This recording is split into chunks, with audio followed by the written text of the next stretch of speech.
Hello kids, hope you must be doing well. And in the previous session, we have seen about the types of transportation happening in a cell for the transportation of variety of materials required for the cell for the proper functioning, right?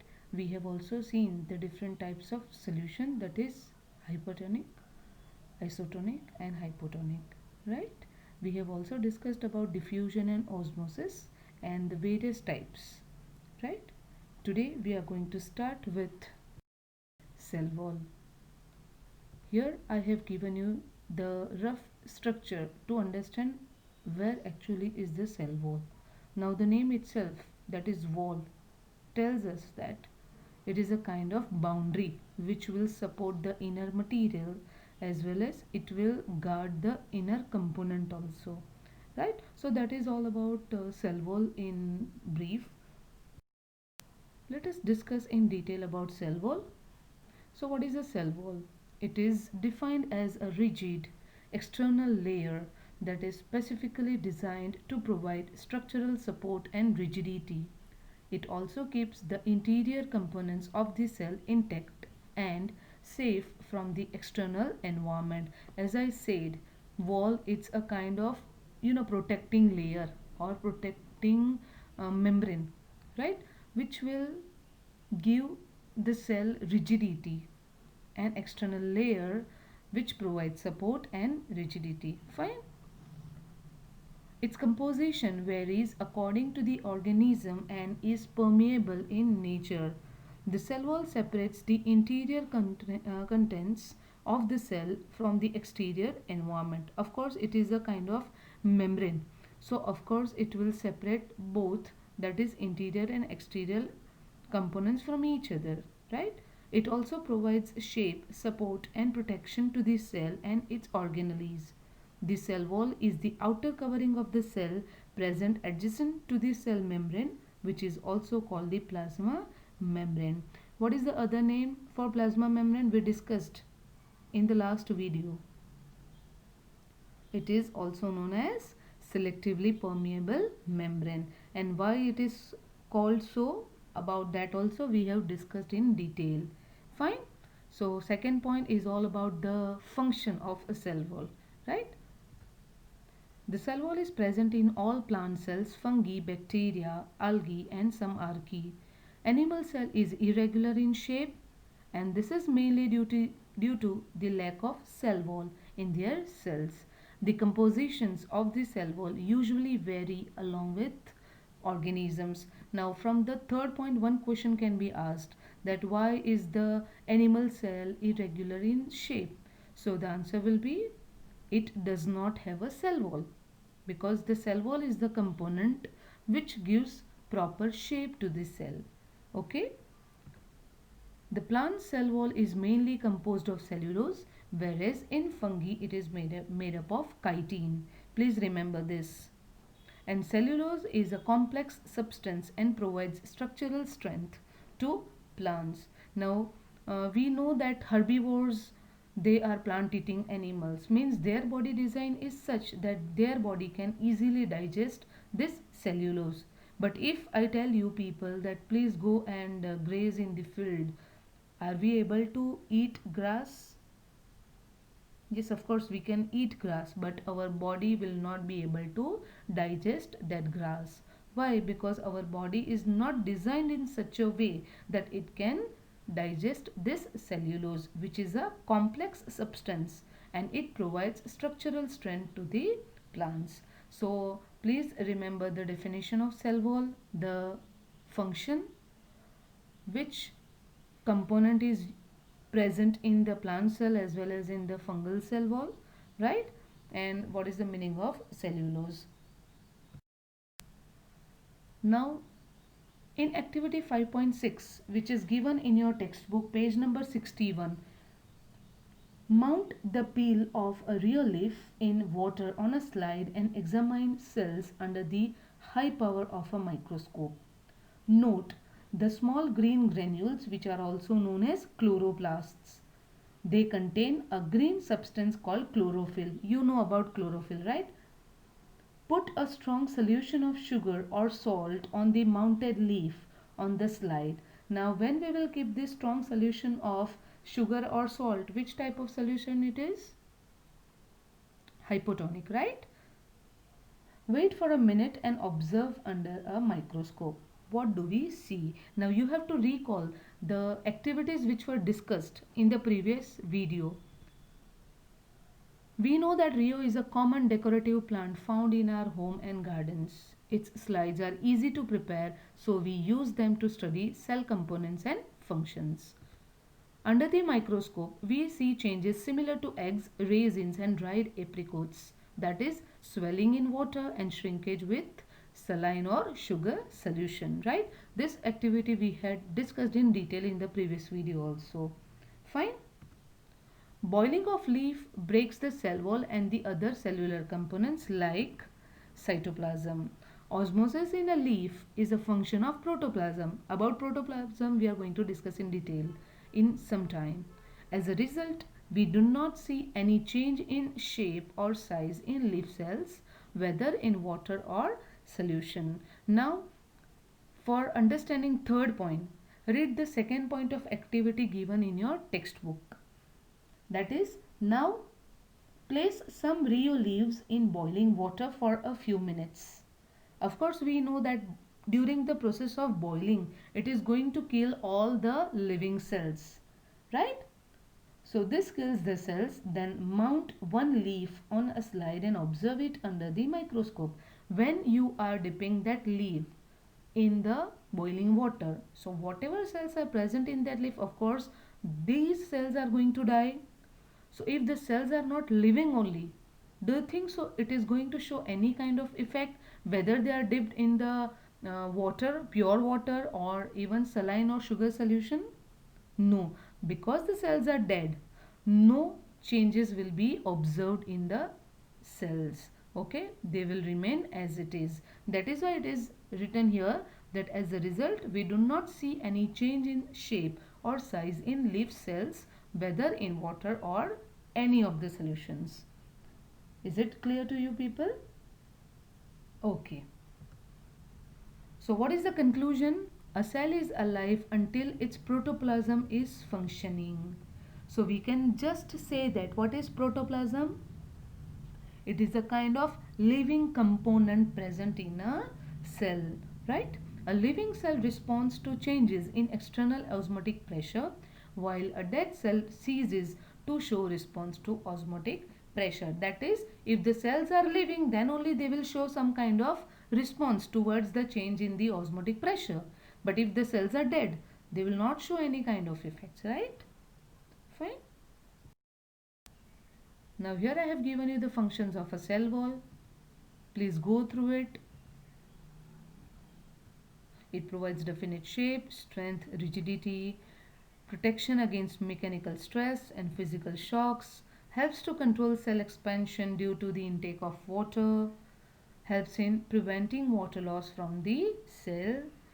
It is responsible for transporting substances between and across the cell, and it acts as a barrier between the interior cellular components and the external environment. So in the tuition book you will have to write down the definition of cell wall, these functions, okay, only these things, and those components, that is the plant cell is made up of cellulose, fungal cell wall is made up of chitin, and the definition of cell wall, the definition of cellulose 3 times in your book. Okay, this will help you to remember the things easily. Okay, now let us discuss about protoplasm. It is generally referred as the living part of the cell, as I described few minutes back.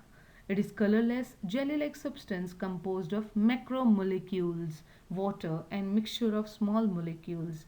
It can be defined as the organic and inorganic substance which constitutes the cytoplasm. That is, whatever is present in the cytoplasm, nucleus, mitochondria, and the plastids. Okay, these all things combine together and form the protoplasm. Fine. It is the chief substance that is responsible for all the living processes. Is this clear to you? Please read the point again so that it will be easier for you to understand the thing. The primary component of the protoplasm is cytoplasm, which is situated between the nucleus and the cell membrane in the eukaryotic cells. It contains all the organelles about which we will learn in detail in the further videos also. Okay, it regulates the environment of the cell and maintains the cell shape, stores the substances and chemicals that are necessary for the organelle. Next component is the nucleus, right, which is the command house, which contains the genetic material of an organism and is situated in the nucleus, right. The nucleus contains the ribosomes, which are required and are crucial for the protein synthesis in the cells. Fine. But in the case of prokaryotics, the nucleoid is present in place of nucleus, wherein all the genetic information is present. However, it does not have a nuclear membrane, hence the term protoplasm does not apply in case of prokaryotes. Okay? The elements that make up the protoplasm are fats, proteins, enzymes, hormones, etc., which are either suspended or dissolved in the fluid component of the protoplasm. Okay, so here in this slide you just have to remember the first point, that is the definition, and the last point. Okay, the middle 3 points, they are okay. If you go through it once, that will be fine. But in case of prokaryotes, that is the fourth point. If it is asked that why the protoplasm is not present in prokaryotes, that time you have to understand and you should be able to write that because it does not have the specific nucleus. It is containing nucleoid in place of nucleus, wherein the all genetic information is present. So here it does not have the nuclear membrane. It is not considered as the protoplasm. Okay. Now let us discuss about nucleus. It is defined as a double membrane eukaryotic cell organelle that contains the genetic material which is found only in eukaryotes and is the defining characteristic feature of eukaryotic cells. In prokaryotes, what do they have? They have nucleoid. Okay. However, some cells such as RBCs do not possess a nucleus, though they originate from a eukaryotic organism. So this is the exceptional case. Fine. Now what would happen if there was no nucleus in the cell? We know that nucleus is having genetic material, that is DNA, which is very important for the hereditary material. So if the nucleus is not there, what will happen? It will not be able to perform any activity and will eventually die. There will be no replication and no synthesis of proteins. About DNA replication we will learn in detail in 10th standard. Okay. So please go through what would happen if there was no nucleus in the cell. You have to remember the definition of nucleus, and this question can be asked as give reason also. Okay. Structure of nucleus. Structure called the nuclear envelope or nuclear membrane surrounds the nucleus, which is not there in prokaryotes, right? It is a double membrane organelle. Within the nucleus lies the nucleolus, which takes up 25% of the volume, right? After that, what is there? Within the nucleus are dense thread-like structures called chromatin, which contain DNA and protein. The mechanical strength of the nucleus is provided by the nuclear matrix, a network of fibers and filaments which performs functions similar to the cytoskeleton. Okay, so first what is there? Nuclear envelope. 25% of the total volume is occupied by nucleolus, within which the chromatin is there, which is a thread-like structure which contain DNA and protein. Okay, and mechanical strength to the nucleus is given by nuclear matrix, which is a network of fibers and filaments. Okay, now here I have given you the structure, the diagram of nucleus, which is extremely easy. It seems like very complicated, but actually it is very easy. You have to practice it 3 times in your book with the proper labeling. Okay, The first one you can see nuclear membrane or nuclear envelope, within which what is there? Nucleolus, which is having thread-like structure which contain DNA and protein, right? See, everything is given. So please go through the diagram, draw 3 times, learn how to draw it with the proper labeling. Fine. Now here I have enlisted few functions of nucleus. Please go through it. Okay. It is not just a storage component for DNA but also happens to be the home of some essential cellular processes. First and foremost, it is possible to duplicate one's DNA. That is, it is talking about DNA replication. As I said, we will discuss in 10th standard. Fine. Secondly, the nucleus is the spot of transcription. Transcription is the process of creating different types of RNA from DNA. Okay, so if you find all these things are very complicated, then you can note down the points in your own words. Just make sure that you add such keywords like hereditary information, controls the cell's growth and reproduction. Fine. Then you can add the fourth point, that it is involved in the process of transcription. And what is transcription? The creation of RNA from DNA. Okay, and it is responsible for coordinating many of the important cellular activities like protein synthesis, cell division, growth, and a host of other important functions also. Okay, so I have given you the 5 functions, at least 3. Any of the 3 points you have to note down. Okay, second, fourth, and fifth, I feel you will find them very easy. Even first is quite easy, but make sure that the main function is containing hereditary information, that should come, transcription should come, okay, and the last one should come. So that is first, fourth, and fifth points. Okay, these are extremely important. Fine. Now we will discuss about cytoplasm. It is the fluid present in the cell enclosed within the cell membrane, which comprises water and enzymes, salts, and various organelles. So in cytoplasm all these things are present. Okay, a cell would be deflated and flat and would not be able to retain its shape without the cytoplasm. The organelles will not be able to suspend in the cell. So second point is important, that if the question is asked that what happens if the cell does not have cytoplasm, so in that case you have to note down the second point. So first 2 points are important. Please write it for 3 times. Okay. Cytoplasm in the eukaryotic cells associates with the cell contents except for the nucleus. But in prokaryotic cells, as they do not possess a defined nuclear membrane, the cytoplasm possesses the genetic material of the cell. So here they want to say that nucleus is completely different part of the cell. Why? Because in eukaryotic cell it is having a nuclear membrane, right, which will differentiate the nucleus from the cytoplasm. But we know that in prokaryotes there is no nuclear membrane, hence the genetic material is present in the cytoplasm itself. Okay, the cells in comparison to the eukaryotes are smaller and have an uncomplicated arrangement of the cytoplasm. So a kind of comparison is done between the eukaryotic and prokaryotic cells. Okay.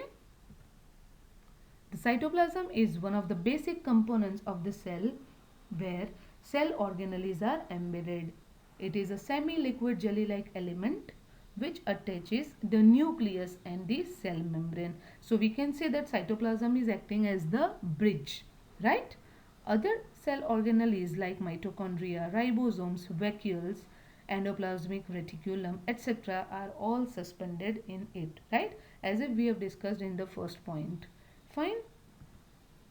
It is the site for several chemical reactions within the cell.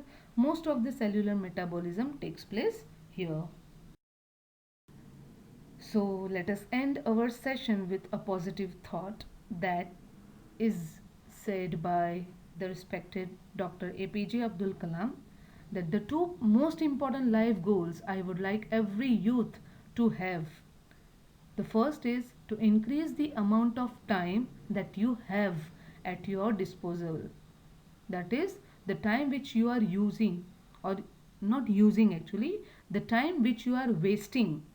He is saying that you should, you know, use that time in a productive way. And the second is increase what you can achieve in the time available, right? So whatever time you all are wasting in doing no work or not at all important work, you should utilize your time in a productive way. Okay, so that's all for today. Thank you. Have a good day.